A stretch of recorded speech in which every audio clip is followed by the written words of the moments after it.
If you ask that same detective to put that person under surveillance, you get a different report.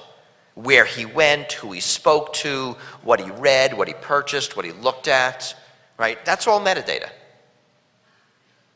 Right? Metadata equals surveillance. And when you have all this metadata, I think the metadata is actually a lot more valuable than the eavesdropping data, because it tells you a lot more about what's going on. And the NSA has some very sophisticated analysis tools to deal with all of this metadata. We saw some of them in the Washington Post article on cell phone location data. We saw some hints at the tools the NSA is using in this database, and some of them are pretty cool. They have a program that looks for phones moving towards each other that turn themselves off and then turn themselves on again about an hour later, moving away from each other. Right? They look for secret meetings. It's kind of neat.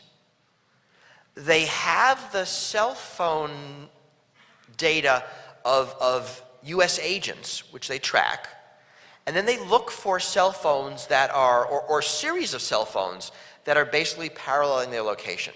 They're looking for tails.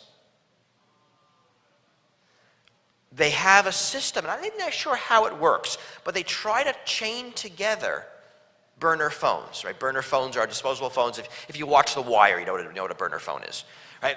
So they're used for a certain amount of time, but if you're a person who uses a burner phone, if you think about it, you use one, then another, then another.